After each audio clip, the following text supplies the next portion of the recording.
Hey everybody. Welcome back. So this is going to be the first episode in our Tokyo series. We're going to be doing about 4 videos, I think. Give or take, we'll see how much content we have. We still have a bunch of videos to get through. But in this video, we just wanted to go through like kind of an overview of our trip to Tokyo and Kyoto, just kind of like our favorite things. Anne was thinking about doing some pros and cons for her. And then just, talking about like the experiences that we did and then just go from there. Yes, we'll do a little bit of a Japan series and break it down to Tokyo and Kyoto. This trip, we only had time to do those 2 cities. We decided to focus on 2 instead of getting spread out. And yeah, we can't wait to share all the footage and our experience with you.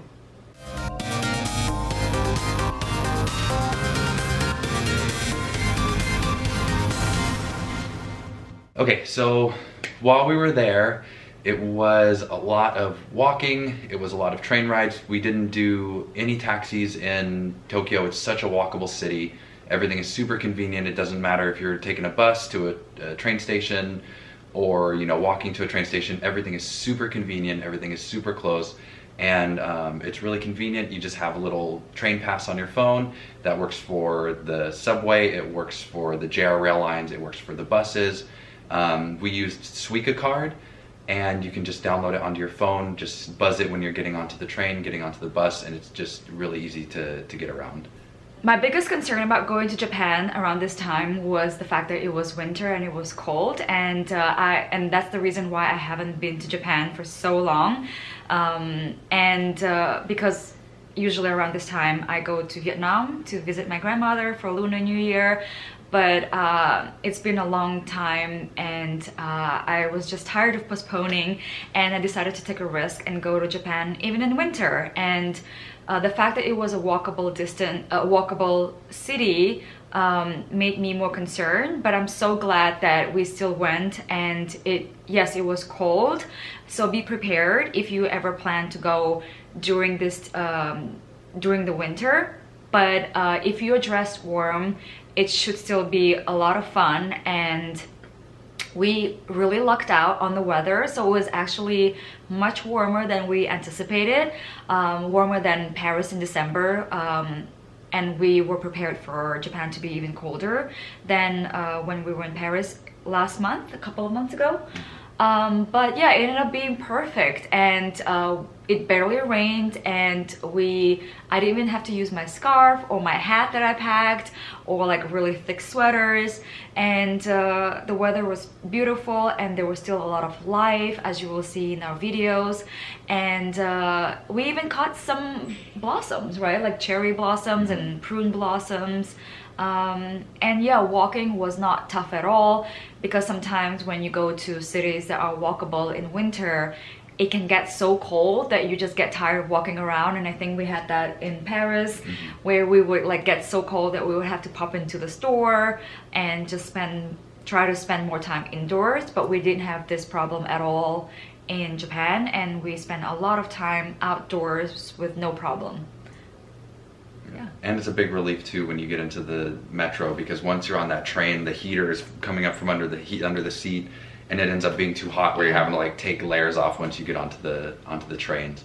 So it's a nice little break in between when you're feeling cold, hopping around to the different districts. Yes, actually, yeah, that's a very good point.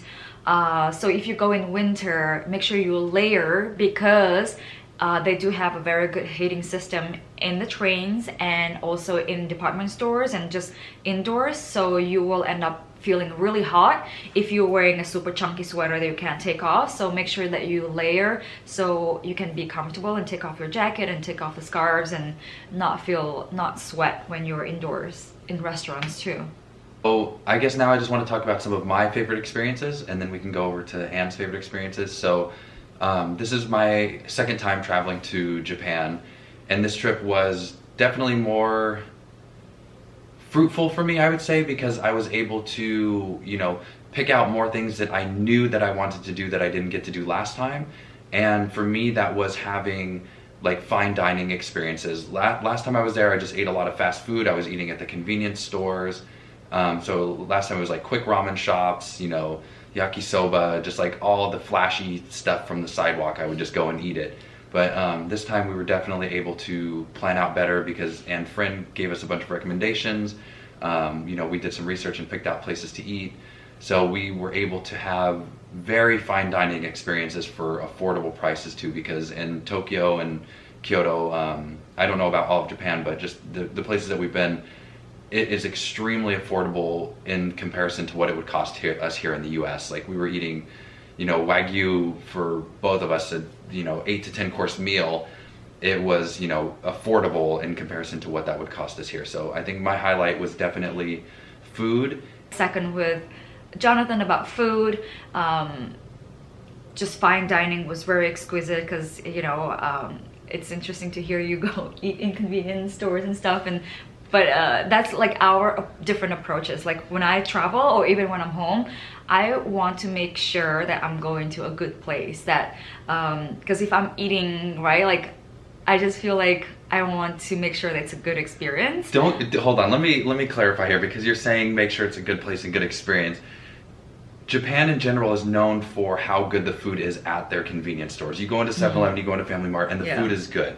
Okay. So I want to clarify, like I intentionally chose to eat at these places because that is, you know, what I see. You know, you go and pull up YouTube and the people are explaining, hey, you know, like this is a good place, you know, you can try it. At 7-Eleven, you know, you go in and there's like bento boxes and they're delicious.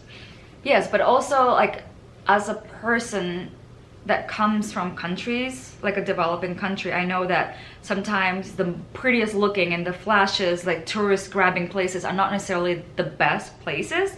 So, but I also understand when you walk around, and I saw that difference in approach when we were walking around there. Jonathan would be like, oh, this place looks good, let's go in there.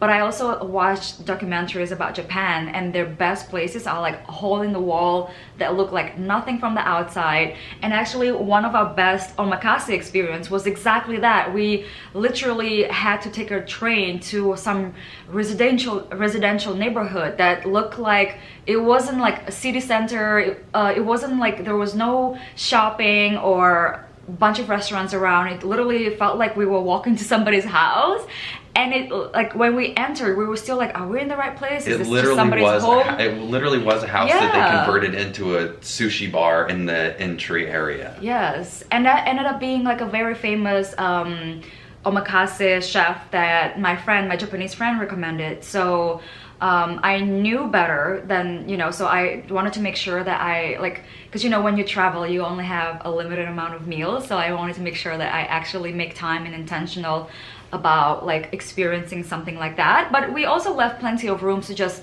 you know, walk around and just go into random spots, and we were delighted by some of those spots. And so I think it's good to have a balance between like knowing where you want to go, but also leave room for places to just, you know, surprise you and delight you. I think out of everywhere I've been, Japan is consistently the best food. It just like randomly walk into somewhere not knowing what it is, the food is going to be good. I haven't been anywhere else in the world, maybe Paris, but when we were there, not everything was good though. I wouldn't say everything was good in Japan either, and that's okay. Like that's okay, because then you have contrast, right? You know that the other places that you've gone to that were exquisite are actually great places. Yeah. Got to our hotel around 6:30 a.m. and funnily, most places, you'll be surprised, open around 10 and 11 a.m. So we were really struggling to find a place that had breakfast or any food, honestly, at this point, around 7 a.m. So we found this gem, a hole in the wall, right by our hotel, and it ended up being like our go-to place for the whole Tokyo trip. We kept going there, and the meals were literally $5, you know, and or less. Yeah, the place was open 24 hours too, so we could just wake up early and then go. And which is like, you know, a place that is open 24 hours is so important when you're jet lagged and you're hungry, and you know your meals and your timing is still like getting settled. And and so that was delicious. And also we had, in contrast, a lot of fine dining, which was also delicious, which is I love countries that have both. And yeah, and I also encourage you to be open-minded to try all different aspects of food in the country, in a city. And that's like one of my favorite things, and I love that Japan was able to offer that. And yes, like Jonathan already touched upon, fine dining was very affordable in Japan, and I want to also respect what is very affordable for different people, but we are speaking from, you know, coming from LA and Orange County, where even omakase can be expensive. So yeah, it was definitely in contrast to LA and Orange County. Yeah. It was way more affordable because fine dining here, like, first of all, the quality is not as great at the price point that we are comfortable to spend. So we end up just not going because the times that we have gone, it's just hasn't been worth it. So if you can, I highly encourage you to go to fine dining and explore that in Japan, because at least the places that we have gone, and we'll get into that in other videos, they were very, very, very worth it. And then we went to an experience in Tokyo called TeamLab Planets, and it's just a huge immersive experience, walkthrough experience, and I'll put a little bit of footage up, but I don't want to spoil too much. I want to save that whole video where we talk about that. Yes, TeamLabs was definitely a big highlight for me too. Like, the art was so cool, and we'll show you in a separate video. Also, we were able to do a tea ceremony while wearing traditional kimonos, and that was a super unique and wholesome experience. So we got to learn a little bit about the history and make our own matcha tea.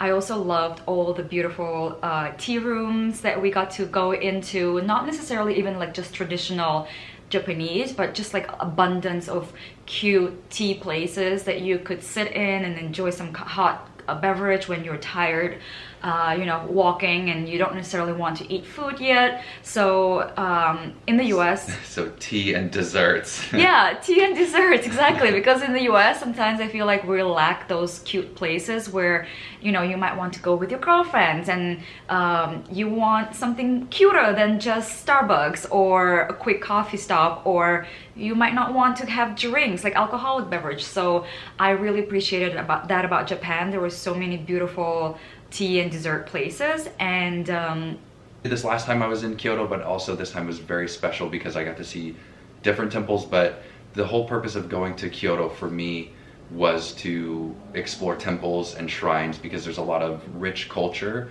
and there's a lot of old temples there, and it's just so beautiful to walk around the grounds and get all that good energy, and then just, you know, have that experience. So visited some temples that I went to previously, and then visited some new ones. So it was just like, that was another one of the highlights for me.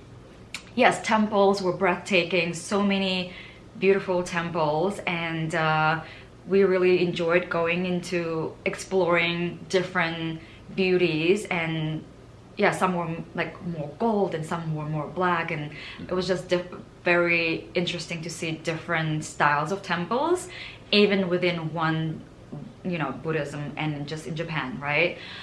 Also, something along that line too is, while we were in Tokyo, it's mostly, I wouldn't say it's mostly in Tokyo, it's also in Kyoto that we came across this, but you would just be like walking in the city, and all of a sudden there's just like a shrine, and it's just like tucked away in between these tall skyscrapers, and it's just like this old ancient shrine that's there. So it's like super unique. It's kind of just like, you know, exploring almost, you know, you're like just walking and you find these shrines and you can go and you just walk around, and it's just like a really unique experience to have that. Yes, it's true, because I've always read and heard about, you know, Japan's very unique blend of super modern buildings and also like old history and shrines and temples, right? So it was definitely very unique to actually see that unfold, like super modern art, modern buildings, and digital like lights and everything, and then also ancient buildings and ancient shrines. Now we're going to get into the pros and cons of the trip, and the recommendations we may have for you. If you're going in winter, pack warm stuff.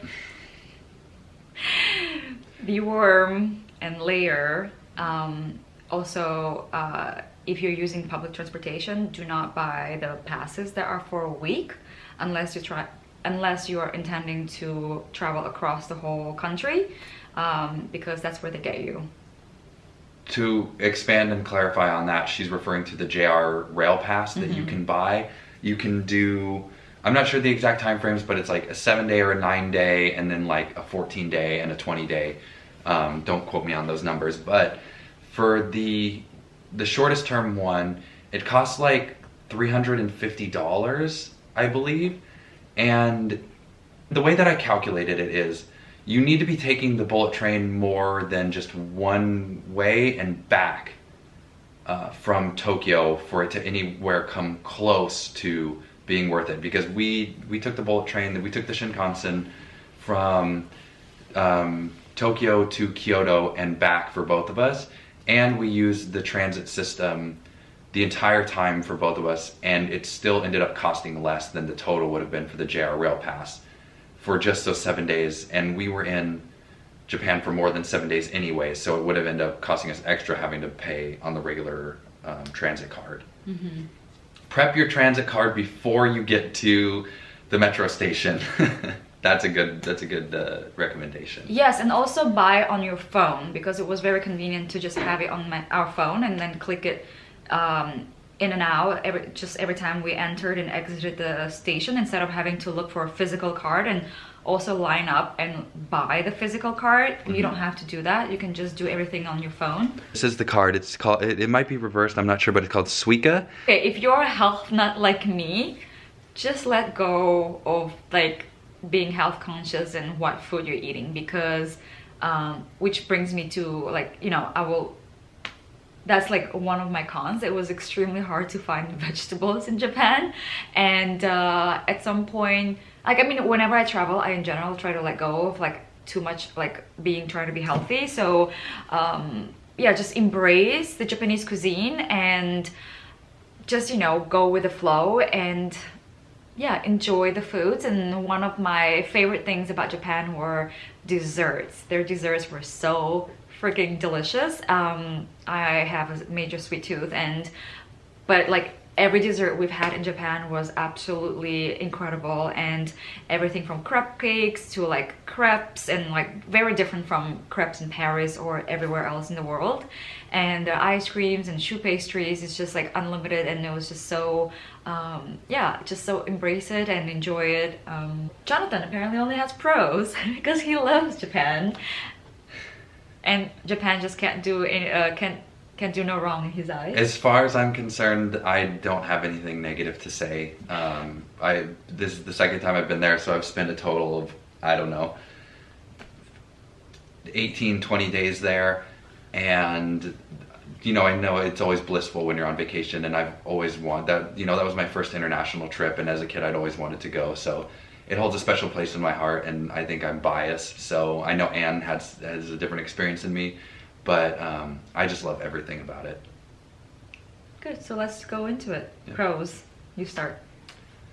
Food, like we already talked about, food is incredible, food is delicious, food is affordable. You can pretty much walk in anywhere and you're gonna have a good experience. Ease of transit, you can live in this pretty much any city there and not need to have a car. It's just super convenient. People, and I guess I'm just gonna say Japanese people as a whole, from my experience, are very kind and courteous. Whether Anne is going to agree with that as outwardly courteous and inwardly not so kind, that's one thing. But everybody respects waiting in line, so, you know, if there's a queue, nobody's cutting in line, nobody's pushing you, everybody just waits patiently to get on the metro for food. Whatever it is, if someone bumps into you, they're very apologetic. If you help somebody out, they're very grateful. So it's just like very, very kind and organized people. You know, Japanese people are very kind, I think, in different ways. Like all the friends that I've reached out to, my Japanese friends that live in different parts of the world, even though we weren't really close friends, one was my college friend, and another person is a mutual acquaintance, and they've all gone above and beyond to like send me a huge list of recommendations, and one went to an extent to send me links to Apple Maps. So I thought that was like a very unique trait that I haven't encountered with any people from other countries. usually it's like one person or the other person, right? Like, but this is like a very consistent. So I really appreciated that. And so I guess it depends what you see and how you perceive things, right? And what you define as kindness. Pros and cons. For me, pros, yeah, beauty of the country, art and order, respect. I love that Japan doesn't allow you to use phones with sound in public transportation. So just like anywhere in the world, people are on the phones all the time, but in Japan, people are very respectful in terms of not having their sound on, and I very much appreciated that. So whenever you're in public, you have that peace. The food, the quality of food for sure, and just the food was, I was surprised and delighted by food so much. I did not expect to have as much incredible desserts as I did in Japan. I always knew that Japan would have great desserts because I've just heard and tried Japanese desserts outside of the country, but I was really truly blown away. And cons for me, I didn't feel very safe. I thought I would feel like, because you are so known about respect of people in Japan, I thought people would be more respectful, men would be more respectful, but there was a lot of like staring and people trying to take pictures of me whenever I was, you know, wearing a skirt or shorts with tights even. And even when I don't dress provocatively, I don't think, I definitely did not do that in Japan, and I would still feel like I was stared at and people try to take pictures of me. And that, like, just keep that in mind. If and there were trains just for women for peak hours, if you are comfortable with that, like if you are traveling alone. I just wish I knew this, that it was extremely hard to find vegetables in Japan. At least in all the restaurants across the board that we've gone to in both Tokyo and Kyoto, whenever we ordered a salad or sides, they would be just tiny and not like, it was really hard to find like an abundance of vegetables. Unless it was cabbage. Yes, everything was cabbage, and everything was cabbage, and everything was like in tiny portions. So when I would look at the menu, I'm like, oh my gosh, yes, they have a salad. And I was so excited. They would like be this portion and half of the vegetables that were on the pictures. I wish I knew that, because then we would have gotten Airbnb instead of staying in hotels where unfortunately you're stuck with eating out all the time. And we were in hotels for the first 8 to 9 days, so I was really struggling by day 5 and day 6 not having vegetables. And I was at some point I was so desperate, and I went to 7-Eleven where we and 7-Eleven in Japan has great food, so not like 7-Eleven here in US. So I ended up just eating vegetables and seaweed and salad there before we went to a ramen spot. And so yeah, be prepared for that and get an Airbnb if you prefer to have vegetables, or now I shared where you can find vegetables. Yeah, I think that sums up my cons, my pros and cons, and everything else was a lot of fun. And yeah, so that's it for today for this overview video. And just be on the lookout for our Japan series videos, where we'll dive into more aspects like food and temples and the experiences that we've had. And we'll see you then. Thanks, guys. Bye. Bye.